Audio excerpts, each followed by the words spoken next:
Assalamu alaikum wa rahmatullahi ta'ala wa barakatuh. Zan yi magana akan abubuwan da yake faruwa akan Sadiq Sani Sadiq.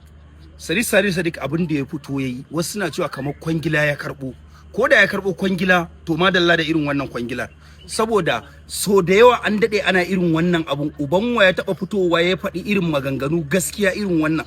Ko ba haka ba, mu da kasar mu an mayar da mu ba mu da yanci, ba mu da kowa. Sannan duk ɗan Najeriya yawanci ba za a ce gaba ɗaya ba, wasu sun koma a cikin zuciyarsu dan biyan bukatar su, to kowa ma ya shiga halin kakana kai. Yau mutum yana dan samu a cikin tsarin gwamnati ko kuma wani bangare na daban, to kowa ya shiga halin kakana kai ma shi ba shi da matsala. Magana da Sadiq ya fito ai gaskiya ya faɗa. Maimakon mutane ku fito ku mara masa baya, kun koma kuna attacking ɗinsa. Yau Sadiq Sani a bidiyon da ya fito yayi sai da ce astagfirullah. Kaga kenan Allah muna masa laifi ma yana yafe mana balantana wani katu. Sai da ya faɗa a baya sun yayi kuskure. Wasu suna faɗa wai ya tallata Buhari, ya tallata wai Tinubu, ya ce astagfirullah yayi kuskure. Kuma waɗanda suke fitowa suke cewa wai Sadiq Sani Sadiq ya rasa madafa ne yake wannan magana, kamar Sadiq Sani Sadiq a dai industry din mu na Hausa ba za ka cire shi a top 3 ba, in ba ka kawo shi na ɗaya ba za ka cire shi a na biyu ba. A cikin top 3 da yana ciki. Yau Sadiq Sani Sadiq ya ce zai bi office din yan siyasa dole zai samu wuri. Shikenan mutum ba shi da yancin da zai fito ya faɗi ra'ayinsa a ƙasarsa. Gashi nan gaba ɗaya duk mun koma majaran a cikin ƙasar mu, kowa baya cikin hayyacinsa.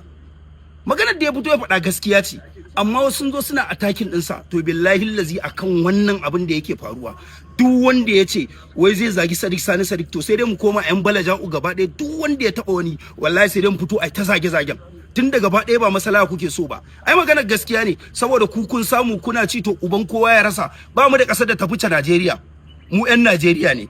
Duk wata matsala da take fitowa yana da kyau mu fito mu magana. Amma a matsayin mu na yan arewa mun zo Sadiq Sani ya fito mun taru wai kwangila, madalla da irin wannan kwangilar. Ko ba haka ba, ai gaskiya ya faɗa.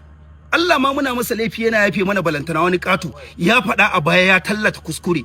Ko ba haka ba, to ga mu ga ku, ta ya za ku zo ku tallata wannan gwamnatin? Mu ba kawai ba komai muke so ba, mu da kasar mu muna da arziki a kasar mu, amma gaba ɗaya mun zama abin da muka zama a cikin kasar mu. Mu ba so muke a ɗauki kuɗin nan a bamu ba. Gwamnati ita take da hakkin da za ta sama mana tsaro, ita take da hakkin da za ta bawa mutane asibitoci lafiya a samu, ita take da hakkin da za ta bawa mutane ilimi.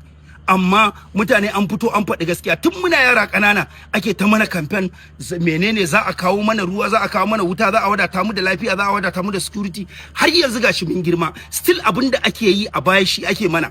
Shikenan yanzu misali mu da kasar mu bamu ji daɗi a cikin kasar mu ba, kuma a zo a ce ba za mu fito mu faɗi gaskiya ba. To ya goben ƴaƴan mu za ta kasance in dai irin wannan tafiya za a tafi? Yau maganar da ya fito ya faɗa, ya ce Katsina, Zamfara, Sokoto, birnin Kebbi, a duk matsayin state da ake samun matsalar insecurity. In dai irin wannan abin yana faruwa, muna jan baki muna yin shiru, saboda ba uwar mutum a wani gari, ba uban mutum a wani gari. Yau in wani abu ya faru, kowa ba shi da asara. Yau in bai faru da kai ba, zai iya faruwa da wani dan uwanka, ko kuma zai iya faruwa da na jikinka. Ya zaka ji? Wata rana in wannan abin yana faruwa, ba fata muke ba, billahi lazi har cikin gidanka za a zo a ɗauke ka. Ba abin da za a yi. Shikenan kuma mutum dan ya fito ya faɗi gaskiya sai a zo a ca billahi lazi akan wannan gabar ba za mu daga kowa kafa ba. Tunda so kuke a fito, mu ba za mu fito mu dinga yin abubuwan da ya kamata wani ya zo ya ce mana ba haka bane, ƙarya ne wallahi. Kashe mu.